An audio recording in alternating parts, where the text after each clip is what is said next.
Donc bonjour à tous, y compris les personnes à distance, dans les diocèses voisins aussi bien que dans notre diocèse. Vous savez, la Bible ne dit jamais ce que l'on voudrait qu'elle nous dise. En ce sens, elle nous bouscule et nous invite à réfléchir pour aller plus loin, sans doute. Bible et handicap.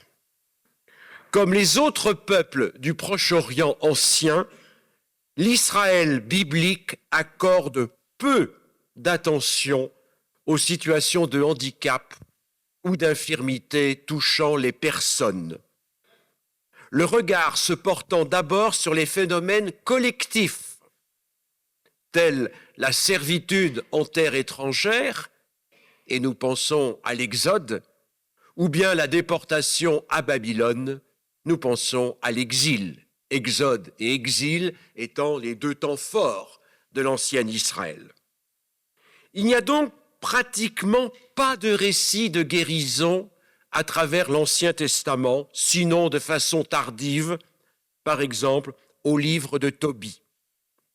Certes, les deux prophètes anticipateurs des miracles de Jésus, à savoir Élie et Élisée, que Jésus lui-même évoque dans sa prédication à la synagogue de Nazareth en Luc 4, ces deux prophètes ressuscitent l'un et l'autre le fils unique d'une femme veuve dont ils ont apprécié la généreuse hospitalité à son égard, mais nous sommes déjà au-delà de la maladie ou du handicap.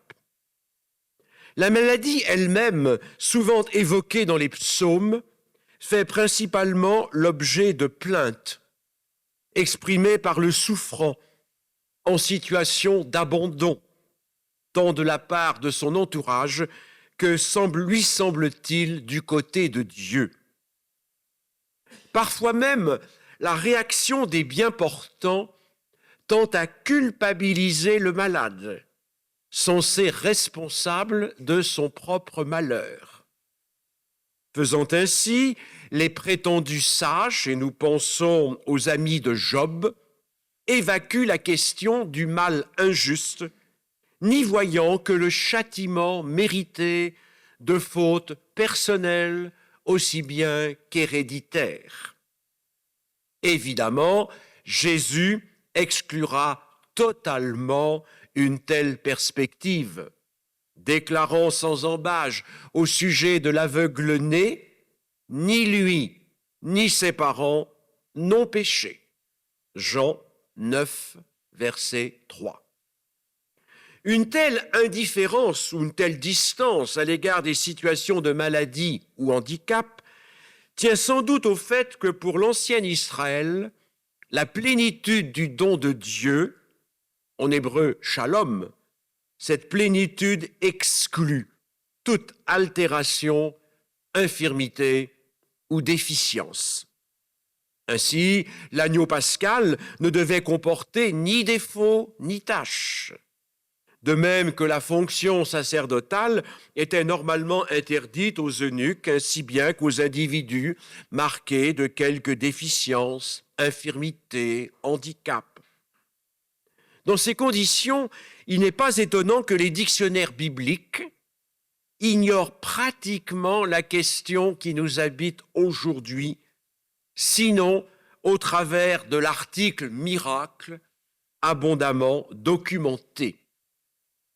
Encore s'agit-il de multiples actes de puissance ou signes attestant la fidélité de Dieu à l'égard de son peuple et sa pleine autorité sur les éléments naturels, aussi bien que sur les pouvoirs terrestres.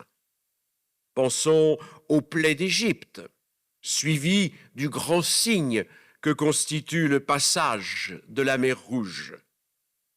Quant au handicap ou les diverses atteintes à l'intégrité physique ou psychique des individus, il faudra donc attendre le Nouveau Testament et l'attitude singulière de Jésus pour voir les récits de guérison et d'exorcisme occuper une place de premier plan dans le texte biblique. Dès lors, un tel infléchissement des gestes de salut du côté des personnes atteintes de maladies et de handicap, y compris mental, constitue réellement une marque forte de la nouveauté évangélique au regard de la tradition reçue de l'ancien Israël. Raison de plus pour que nous y portions ce matin une attention toute particulière. Aussi n'est-on pas étonné de retrouver au long des 4 évangiles non moins de 24 cas d'exorcisme et guérison, voire résurrection, accomplis par Jésus au bénéfice de personnes infirmes, malades, y compris au plan nerveux ou psychique, parfois au seuil de la mort, si ce n'est déjà décédées, comme cela advient 3 ou 4 fois. Ces 24 cas spectaculaires, d'où le mot français « miracle », en grec « acte de puissance », en latin « chose admirable », d'où le français « miracle ». Ces 24 miracles ont ainsi donné lieu à 47 récits, puisqu'il y a certains récits qui sont dans plusieurs évangiles, à 47 récits ou péricopes répartis entre Matthieu 15, Marc 12, Luc 16 et Jean seulement 4, mais tellement développés, au point de constituer des chapitres entiers. Et cela sans compter les sommaires, rendant compte des activités quotidiennes de Jésus, avec là encore insistance sur le nombre de guérisons ou exorcismes effectués par Jésus au bénéfice des blessés de la vie atteints dans leur corps, leur âme ou leur esprit. Pour s'en tenir au seul évangile selon Marc, le plus court des 4, notons les 3 sommaires suivants selon la traduction liturgique. Marc 1, versets 32-34, je cite, « Le soir venu, après le coucher du soleil, on lui amenait tous ceux qui étaient atteints d'un mal ou possédés par des démons. La ville entière se pressait à la porte. Il guérit beaucoup de gens atteints de toutes sortes de maladies et il expulsa beaucoup de démons. » Deuxièmement, Marc 3, versets 10-11. Il avait fait beaucoup de guérisons, si bien que tous ceux qui souffraient de quelque mal se précipitaient sur lui pour le toucher, et lorsque les impurs le voyaient, ils se jetaient à ses pieds et criaient « Toi, tu es le Fils de Dieu ». Et enfin, Marc 6, versets 54-56, ils sortirent de la barque, et aussitôt les gens reconnurent Jésus, ils parcoururent toute la région et se mirent à porter les malades sur des brancards, là où on apprenait que Jésus se trouvait. Et dans tous les endroits où ils se rendaient, dans les villages, les villes ou les campagnes, on déposait les infirmes sur les places, ils le suppliaient de leur laisser toucher, ne serait-ce que la frange de son manteau, et tous ceux qui la touchèrent étaient sauvés. Bref, on ne peut être plus clair.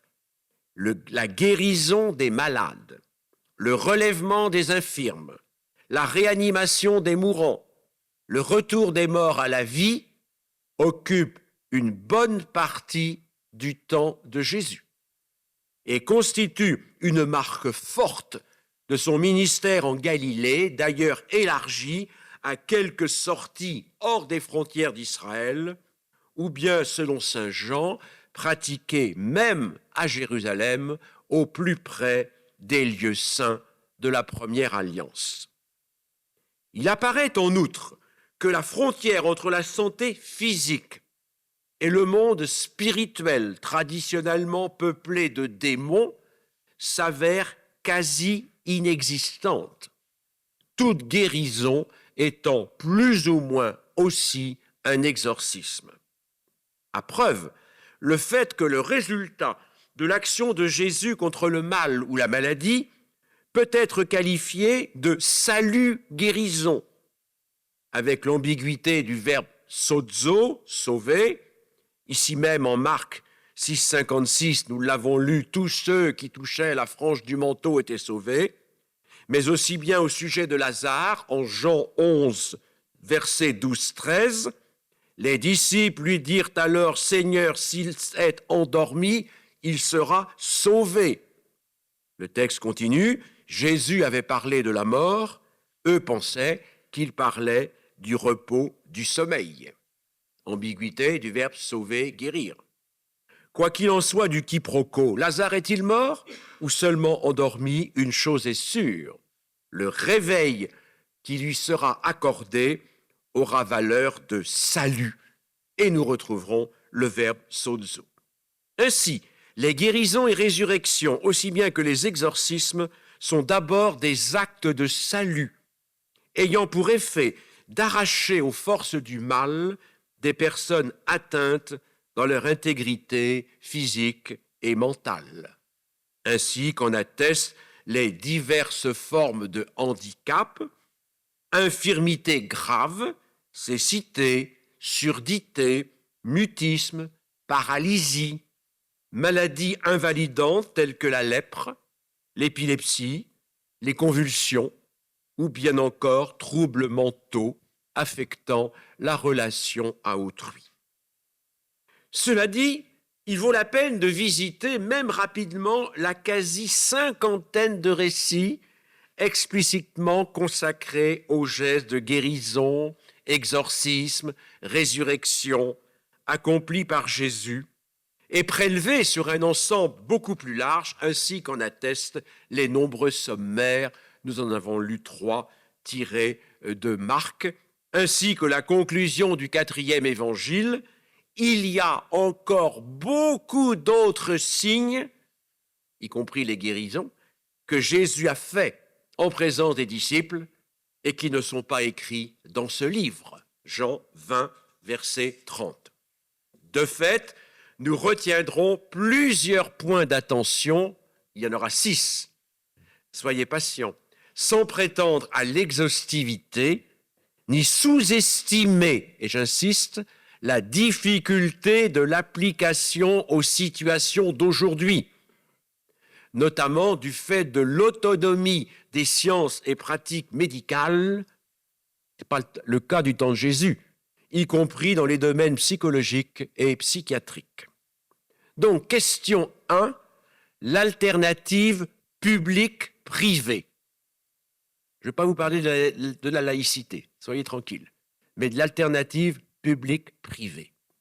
L'insistance des multiples sommaires, ainsi que la narration d'un grand nombre des guérisons ou exorcismes, ne permettent aucun doute.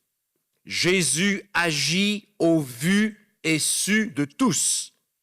Non seulement les témoins oculaires présents sur place, mais tous ceux qui, à distance, se trouvent bientôt informés, soit de façon directe, soit à travers la rumeur largement répandue.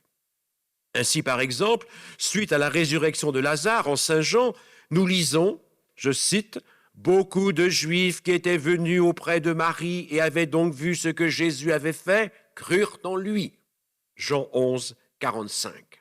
Puis, dans un second temps, quelques-uns allèrent trouver les pharisiens pour leur raconter ce qu'il avait fait. Jean 11, 46. Sans qu'on sache d'ailleurs quelles sont leurs intentions. Dénoncer Jésus à ses adversaires ou simplement diffuser une nouvelle aussi extraordinaire. En tout cas, le mouvement de foule ne cesse de s'étendre. Et je cite, « Une grande foule de Juifs ou Judéens apprit que Jésus était là et ils arrivèrent non seulement pour voir ce Lazare qu'il avait réveillé d'entre les morts. » Jean 12, 9.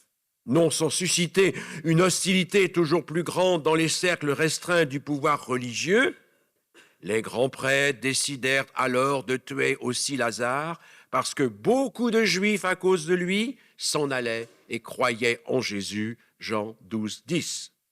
D'où encore plus loin, dans le texte de Jean, la foule rendait témoignage, elle qui était avec lui quand il avait appelé Lazare hors du tombeau et l'avait réveillé d'entre les morts.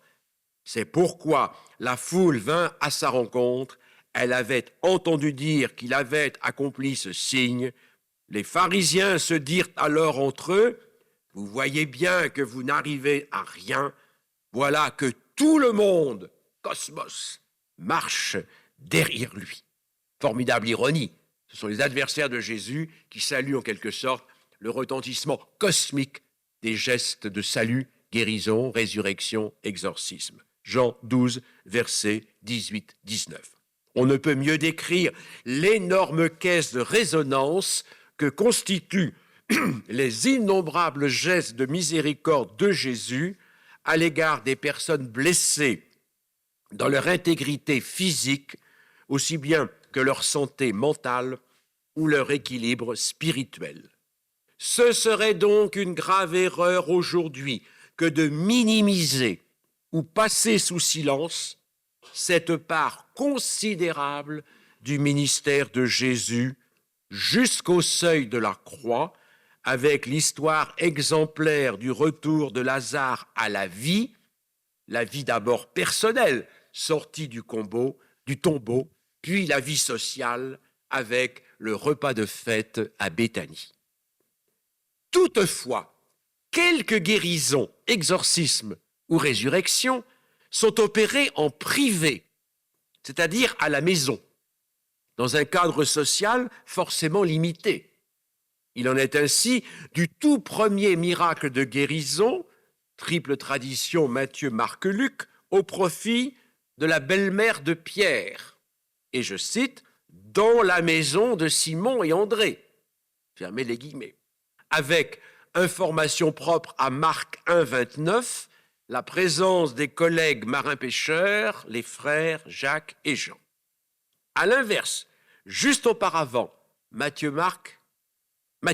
Luc, mais pas Matthieu, juste auparavant, la guérison d'un agité, manifestement aux mains d'un, entre guillemets, esprit impur, avait eu lieu en pleine synagogue, au beau milieu de l'assemblée du sabbat, avec un grand retentissement dans la communauté de Capharnaüm, puis, je cite, partout dans toute la région de Galilée, Marc 1, 26, Luc 4, 37. Nous retrouverons le contexte privé de la maison, avec d'une part l'exorcisme de la fille de la syrophénicienne chez Marc ou cananéenne chez Matthieu, au pays de Tyr et Sidon, c'est-à-dire en terre étrangère. Et d'autre part, la réanimation de la fille de Jaïr, en Matthieu, Marc, Luc, opérée en deux temps. D'abord, la marche de Jésus vers la maison de Jaïr en compagnie du trio de Pierre, Jacques et Jean, puis le face-à-face avec la jeune fille morte, aux côtés des seuls père et mère, outre les trois disciples, après l'expulsion en bonne et due forme du groupe bruyant des pleureuses, musiciens et autres agents du deuil. De plus, la guérison de la femme souffrant d'hémorragie, imbriquée dans l'histoire de la fille de Jaïr, opère elle-même sur le registre de la discrétion. Même au milieu de la foule, la démarche de la femme passe inaperçue, sinon de Jésus lui-même, dont la réaction vive et publique ne paraît pas pour autant divulguer le secret partagé entre la femme guérie et son bienfaiteur. Ces quelques exemples suffisent à dire combien les gestes de salut opérés par Jésus n'ont rien d'ésotérique, mais opèrent en plein jour, au risque d'en voir diffuser la nouvelle, y compris auprès d'autorités religieuses n'attendant que cela pour se retourner contre Jésus et mettre à mal sa sécurité. Toutefois, il n'y a cependant, de la part de Jésus, aucune recherche de publicité en la matière. Lui-même se satisfait fort bien du cadre familial de la maison, allant parfois jusqu'à provoquer le huis clos propice à son agir contre le mal et la mort, ainsi qu'il apparaît dans le cas de la fille de Jaïr, revenue à la vie dans un contexte domestique aussi modeste que rassurant. Manifestement, Jésus évite les effets de manche et fuit la popularité facile, même s'il ne peut ni ne veut éviter la propagation des faits. D'ailleurs, comment ces œuvres seraient-elles encore des signes si elles n'étaient vues et connues de tous, participant ainsi de l'Évangile ou bonne nouvelle du don de Dieu annoncée en actes concrets aussi bien qu'en paroles et enseignements.